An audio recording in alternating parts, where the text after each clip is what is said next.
오늘 하나님께서 우리들에게 주시는 말씀은 사사기 1장 1절에서 7절입니다. 제가 보는 성경으로 구약 359쪽입니다.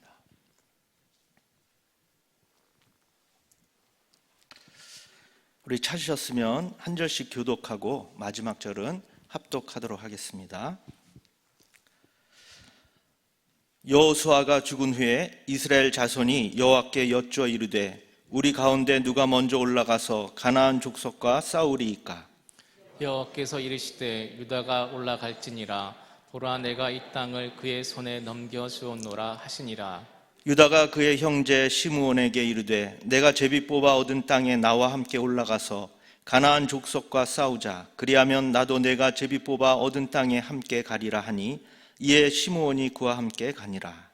유다가 올라가매 여호와께서 가나안 족속과 브리스 족속을 그들의 손에 넘겨주시니 그들이 베색에서 10,000명을 죽이고 또 베색에서 아도니 베색을 만나 그와 싸워서 가나안 족속과 브리스 족속을 죽이니 아도니 베색이 도망하는지라 그를 쫓아가서 잡아 그의 엄지손가락과 엄지발가락을 자르매. 같이 합니다. 아도니 베색이 이르되 옛적에 70명의 왕들이 그들의 엄지손가락과 엄지발가락이 잘리고 내 상 아래에서 먹을 것을 줍더니 하나님이 내가 행한 대로 내게 갚으심이로다 하니라. 무리가 그를 끌고 예루살렘에 이르렀더니 그가 거기서 죽었더라. 아멘. 우리 성도님들 이제 고난주간 특별 새벽기도에 다 참석하고 계시죠? 늘 새벽기도를 하시는 우리 성도님들은 이렇게 아침에 일찍 일어나는 것이 그렇게 어렵지 않은데 그렇지 못한 성도님들은 아침에 일어나기가 좀 많이 힘들 것입니다. 저도 특별 새벽기도 찬양을 준비하느라고 새벽 3시 반에 일어나는데요. 이렇게 특별한 이 글자가 붙으면 정말 특별히 더 힘든 것 같습니다. 이제 고난주간 이 특별 새벽기도가 벌써 이제 3일이 지났는데 아직까지 참석하지 못한 우리 성도님들이 계시다면 이제 남은 3일간 잘 참여하셔서 주님의 사랑을 깊이 체험하는 그런 시간 되시기를 바랍니다. 이제 오늘 이 밤에 하나님께서 저를 사용하셔서 우리들에게 말씀을 들려주실 텐데요. 주시는 주님의 말씀을 품고 남은 3일간도 승리의 삶을 살아가시는 우리 성도님 되시기를 축원드립니다. 아멘. 여러분, 신앙생활은 운동 경기로 따지면 단기전일까요? 장기전일까요? 프로야구나 축구와 같은 운동 경기를 할 때 단기전 경기와 또 장기전 경기는 작전이 완전히 다릅니다. 단기전일 때는 총력전, 즉 나중을 생각할 일이 없기 때문에 당장의 모든 전력을 쏟아부어서 이기는 작전을 써야 합니다. 체력을 아끼지 않아도 되고요. 또 기본이 안 되어서 욕을 좀 먹더라도 무조건 이기면 됩니다. 그런데 장기전은 다릅니다. 장기전은 단시간 내에 끝나는 그런 게임이 아니기 때문에 체계적인 준비가 필요하고요. 또 차근차근히 기초를 다지면서 길게 안정적인 운영을 해나가야 경기에서 이길 수가 있습니다. 장기전에 필요한 이러한 전략은 꼭 운동 경기만은 아닙니다. 모든 분야에 있어서도 적용되는 상식 중에 상식인데요. 그런데 아주 희한하게도 상식이 통하지 않는 곳이 한 군데 있습니다. 무엇일까요? 그것은 바로 교회요, 신앙생활입니다. 여러분, 교회는 1년만 다니는 곳이 아닙니다. 믿음생활, 신앙생활은 단기간에 끝을 보는 게임이 아니기 때문에 마치 올 한 해만 예수를 믿을 것처럼 그렇게 신앙생활을 하면 안 됩니다. 교회생활, 신앙생활도 장기전이기 때문에 신앙생활에 필요한 기독교에 대해서 또 하나님에 대해서 성경에 대해서 차근차근 기초적인 것부터 알아가야 합니다. 그럼 이러한 것들에 대해서 알려면 어디에 가서 알 수가 있습니까? 학원이나 또 학교에 가서 알 수가 있을까요? 아닙니다. 바로 교회를 통해서 우리는 배워서 알 수가 있습니다.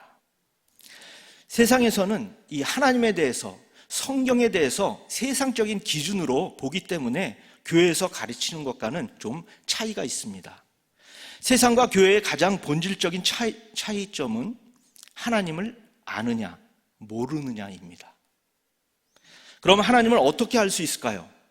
바로 그것은 교회에서 가르치는 성경을 통해서 우리는 알 수가 있습니다.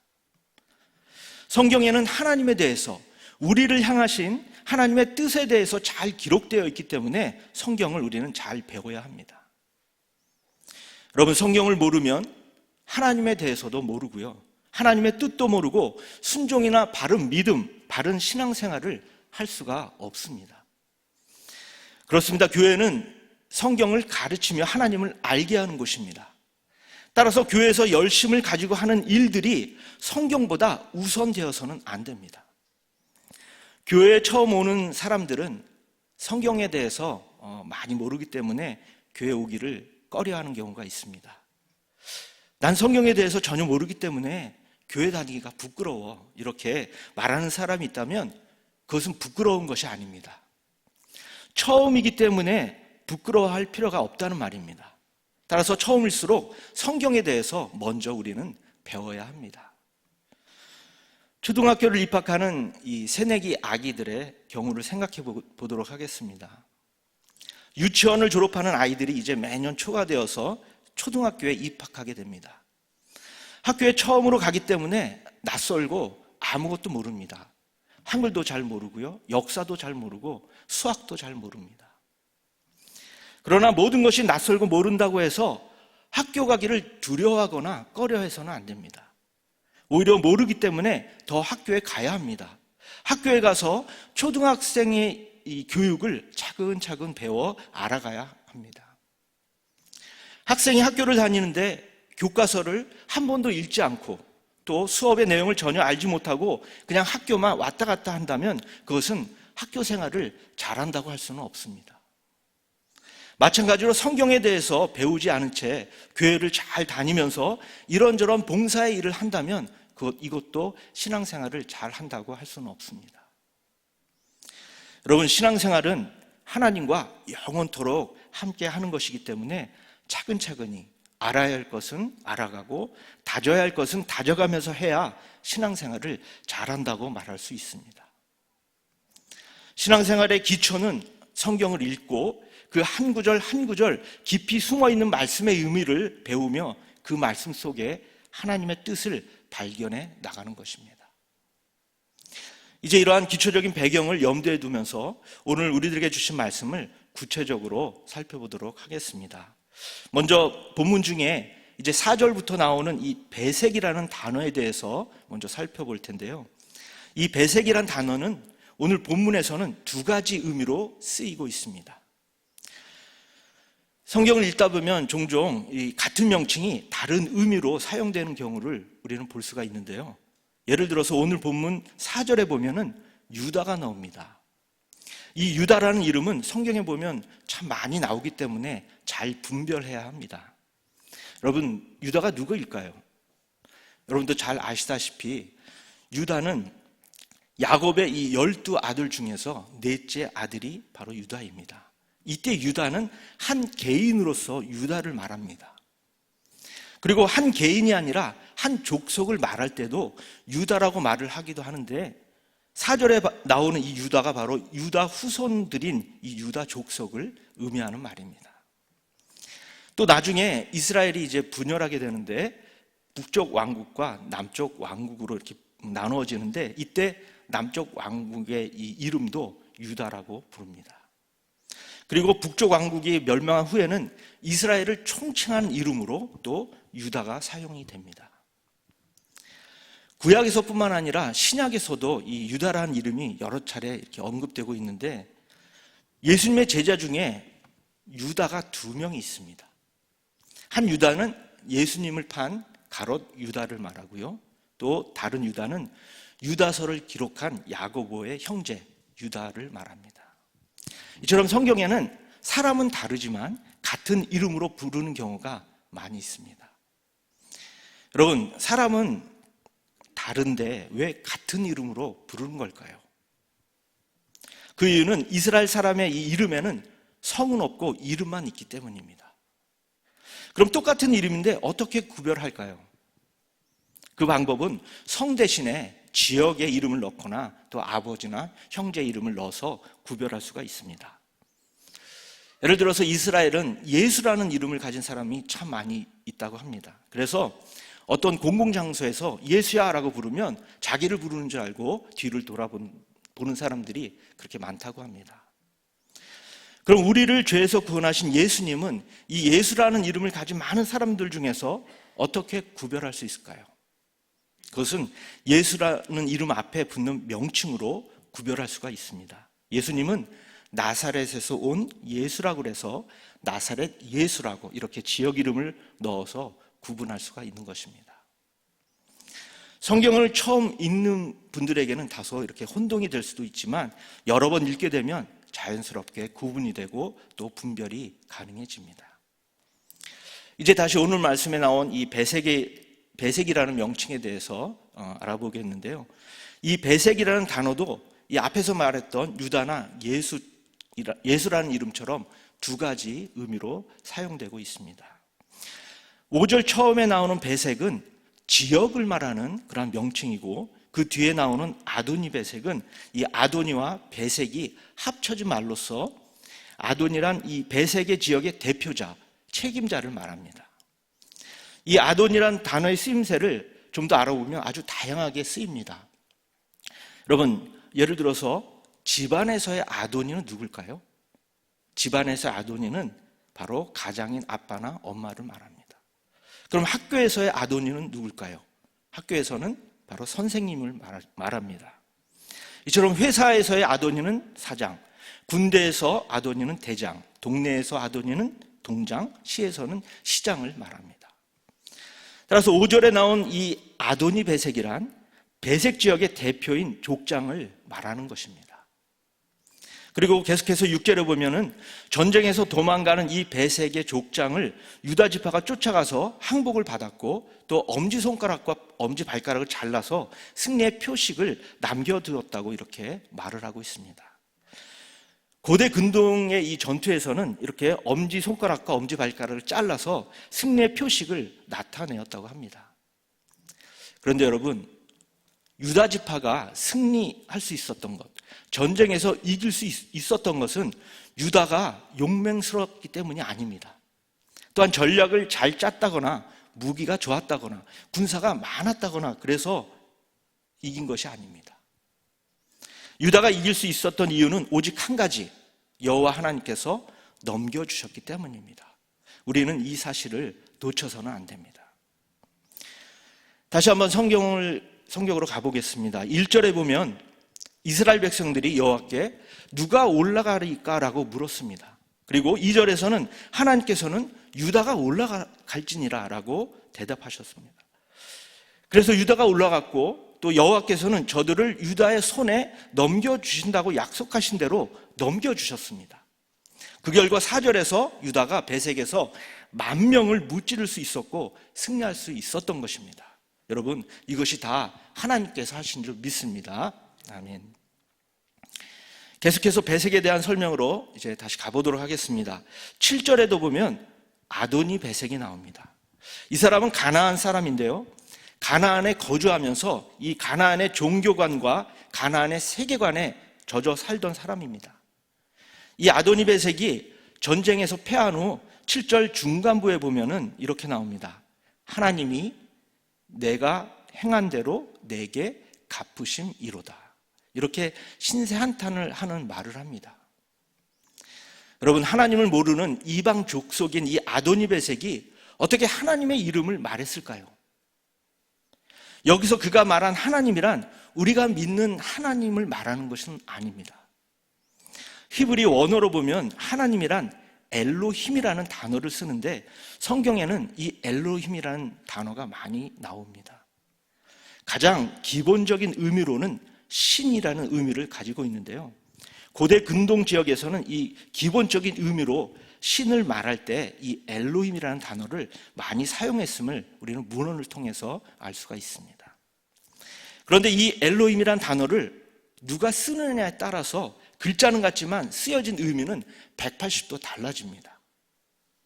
이 단어를 하나님이 사용하시거나 아니면 이스라엘 백성이 사용하면 하나님이라는 의미가 되고, 이방인들이 사용하면 자신들의 신이라는 의미가 됩니다. 성경에 나오는 구절을 좀 더 예로 들어보도록 하겠습니다. 창세기 17장 1절 이 중간부에 보면은 하나님이 아브라함에게 나타나셔서 이렇게 말씀하셨습니다. 나는 전능한 하나님이라.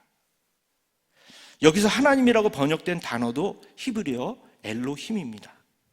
이 단어는 하나님께서 자신을 소개할 때 썼던 말인데요, 이 경우에 엘로힘이라는 단어는 하나님으로 번역하는 것이 옳습니다. 그런데 이 엘로힘이라는 단어가 다른 의미로 사용되는 경우도 있습니다. 대표적인 사례는 출애굽을 한 이스라엘 백성들이 시내산에서 송아지 형상을 만들었던 사건에 나옵니다. 출애굽기 32장 1절에 보면은 우리를 위하여 우리를 인도할 신을 만들라. 또 4절에 보면 아론이 그들의 손에서 금고리를 받아 부어서 조각칼로 새겨 송아지 형상을 만드니 그들이 말하되 이스라엘아 이는 너희를 애굽 땅에서 인도하여 낸 너희의 신이로다 하는지라. 이렇게 말씀합니다. 여기서 신이라는 단어가 나오는데요, 여기서도 쓰여진 원어를 보면 엘로힘이라는 단어입니다. 그런데 이 구절에서 우리나라 말로 번역된 이 단어는 하나님이 아니라 신입니다. 왜 여기서는 하나님이 아닌 신이라고 이렇게 번역을 했을까요? 그 이유는 이스라엘 백성들이 하나님을 생각하면서 하나님의 형상을 만든 것이 아니라 이방적 종교관, 애굽의 이 우상적 종교관의 근거에서 송아지 형상을 만들고 그것을 신이라고 말했기 때문입니다. 이 경우엔 하나님의 자녀인 이스라엘 백성들이 엘로힘이라고 말했을지라도 그 번역은 하나님이 아니라 신이라고 번역한 것이 더 적절한 표현이라고 말할 수 있습니다. 좀 더 이해를 돕기 위해서 이 엘로힘이란 단어가 서로 다른 의미로 사용된 예를 한 가지 더 살펴보도록 하겠습니다. 우리가 많이 들어서 알고 있는 이 다니엘 이야기인데요, 바벨론의 이 느부갓네살 왕이 하루는 꿈을 꾸었는데 그 꿈을 해석할 수가 없었습니다. 그래서 바벨론에 있는 모든 박수와 또 술객과 점쟁이들을 불러서 꿈을 해석하게 했는데 여기에 다니엘도 포함시켰습니다. 그런데 특히 다니엘에게는 꿈을 해석하지 못하면 죽음을 면치 못하게 합니다.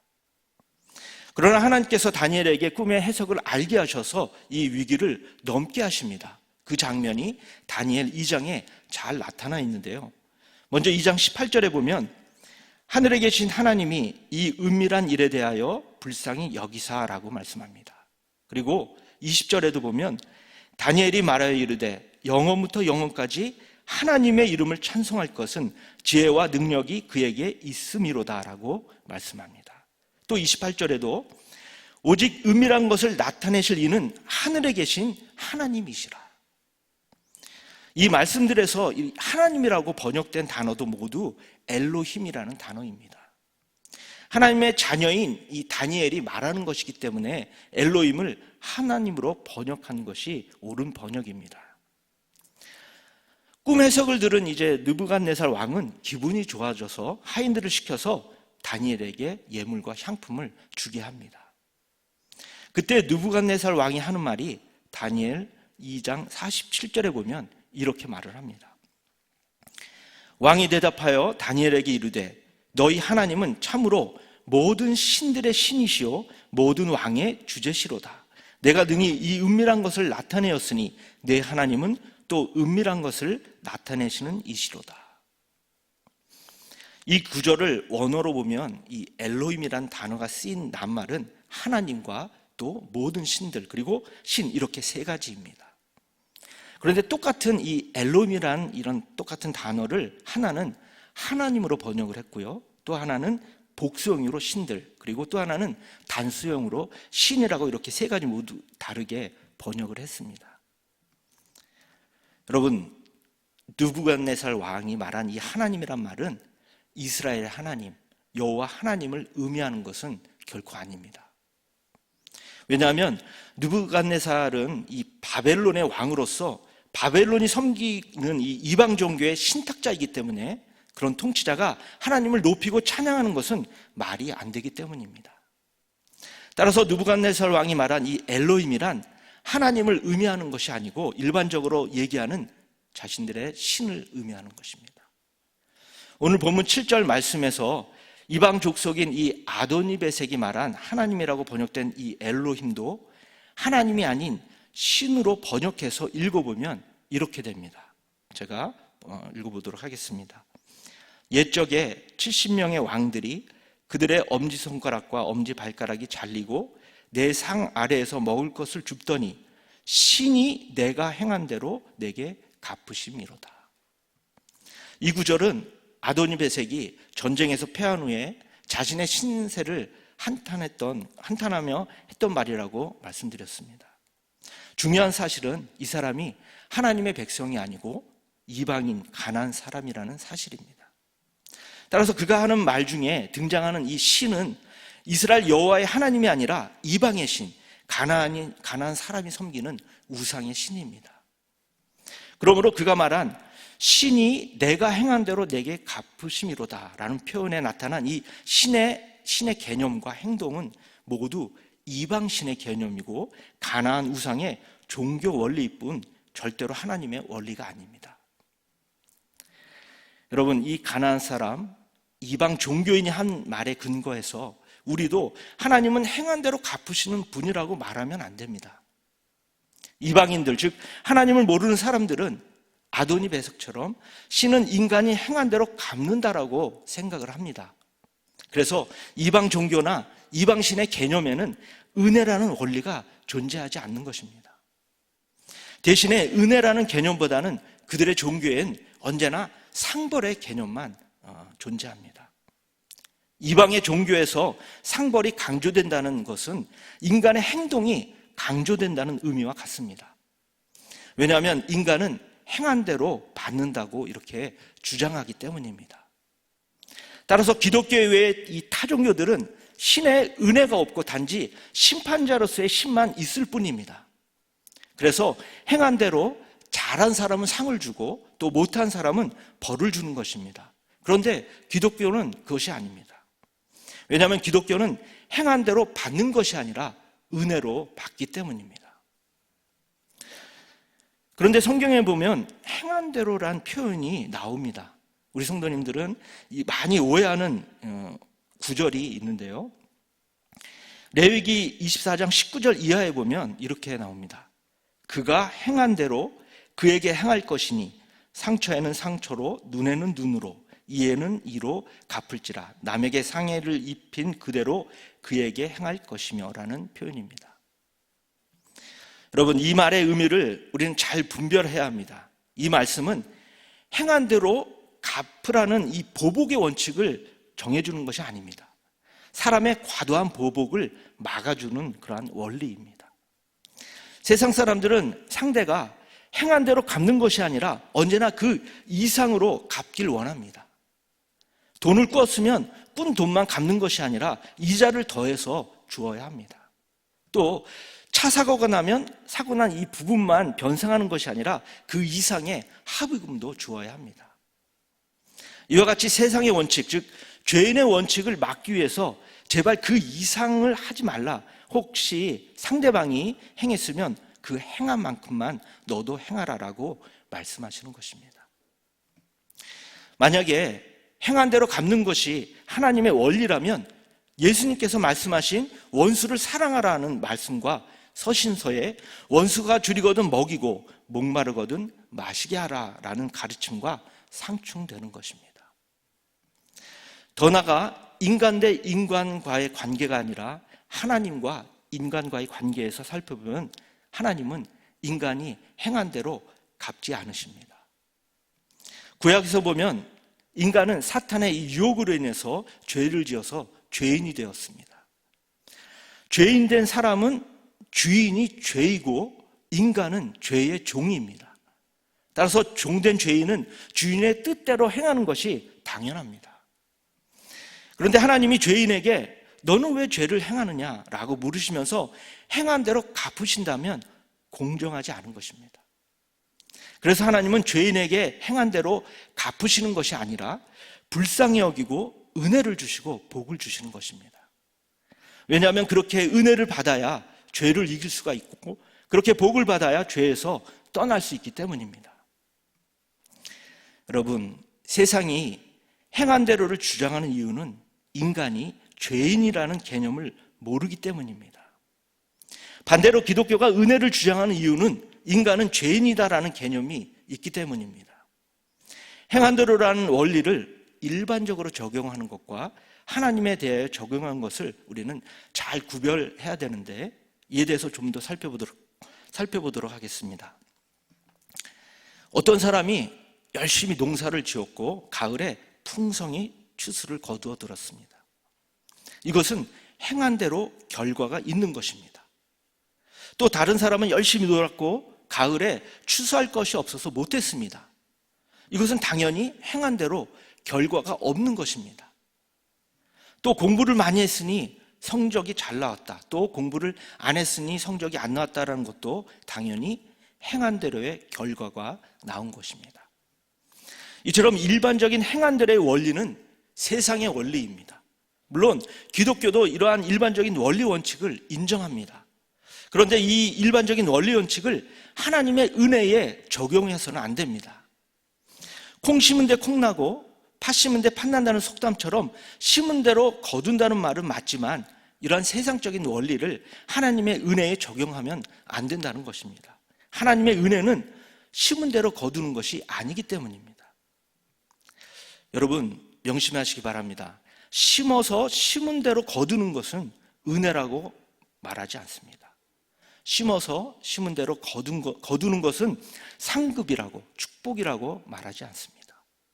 심은 대로 거두는 것은 단지 그냥 그 열매를 거두는 것이고 행한 대로 받는 것은 그 결과물 뿐입니다. 따라서 은혜와 열매를 잘 구별하실 수 있어야 합니다. 육체를 따라서 행했더니 이 육체의 결과가 나오는 것은 벌이 아니라 당연한 결과물입니다. 또 성령을 따라서 했더니 성령의 열매가 맺어지는 것도 상급이 아니라 당연히 결과물입니다. 이처럼 행하면 그 행한 대로 결과물이 나오고 심으면 그 심은 대로 열매가 나오는 것입니다. 따라서 행한 대로의 결과물 외에 벌이나 저주 또는 상이나 축복을 운운해서는 안 됩니다. 사람들은 죄 짓는 행동을 하고 나면 그 죄의 결과를 당연히 여기지 않고 하나님이 벌을 주셨다고 엉뚱하게 생각을 하며 하나님을 원망을 하기도 합니다. 이것은 행동의 결과와 이 하나님의 심판을 혼동하는 어리석음입니다. 여러분, 하나님의 원리대로 하나님의 마음으로 살아간다는 것은 하나님의 열매가, 하나님의 결과가 나타난다는 것을 알고 기대하는 것입니다. 그런데 성도들은 하나님의 원리대로 행한 후에도 열매나 결과가 나타난다는 것을 기대하는 것이 아니라 엉뚱하게도 상급을 기대합니다. 이것은 하나님의 원리를 잘못 이해하는 것입니다. 행한 대로 되는 것, 심은 대로 되는 것은 결과요, 열매이고 하나님의 원리는 오직 은혜로 되는 것입니다. 말씀을 이제 마치도록 하겠습니다. 여러분, 기독교는 행한 대로, 심은 대로의 원리를 무시하는 것이 아닙니다. 행한 대로의 원리는 기본이고 그 이상이 있는 것입니다. 기독교의 하나님은 겨우 행한 대로 갚으시는 분이 아니십니다. 기독교의 하나님은 고작 심은 대로 거두게 하는 분도 아니십니다. 행할 수 없는 사람은 행한 대로 되는 세상에서 살아갈 수가 없습니다. 또한 심을 수 없는 사람은 심은 대로 되는 세상에서 살기가 너무 힘듭니다. 그래서 하나님은 행할 수 없는 사람들과 이 심을 수 없는 사람들을 위해서 은혜를 주시는 것입니다. 우리들도 마찬가지입니다. 우리 모두는 행할 수 없을 때에 은혜를 받은 자요, 심을 수 없을 때에 은혜를 받은 자들입니다. 만약에 하나님의 자녀인 우리들이 행한 대로를 주장한다면 하나님의 원리를 무시하는 것이고 하나님의 은혜를 은혜되지 못하게 하는 것입니다. 또한 예수님의 십자가를 쓸모없게 만드는 것입니다. 혹시 그럼에도 불구하고 행한 대로 받고 살겠다고 하시는 분들은 그냥 그렇게 살아가시기 바랍니다. 그러나 행한 대로 받아서 살 수 없는 분들은 하나님의 은혜를 꼭 구해야 합니다. 오늘 우리는 행한 대로 갚는 신과 또 행한 대로 갚지 않으시는 하나님의 차이에 대해서 알아보았습니다. 죄인들을 불쌍히 여기시고 또 긍휼히 여기셔서 행한 대로 갚지 않으시고 치유의 은혜, 회복의 은혜, 구원의 은혜를 베풀어 주시는 하나님께 더욱 감사와 영광을 올려드리시는 우리 모든 성도님 되시기를 축원드립니다. 그리고 하나님께서 우리들에게 주신 이 성경을 통해서 올해 하나님을 더욱더 바로 알아가시는 우리 성도님들 되시기 바랍니다. 더불어 기독교와 신앙에 대한 것도 바로 알아서 즐거운 신앙생활, 또 신나는 믿음 생활, 자유로운 교회 생활로 하나님의 은혜를 누리며 행복한 삶을 살아가시기를 주님의 이름으로 축원드립니다.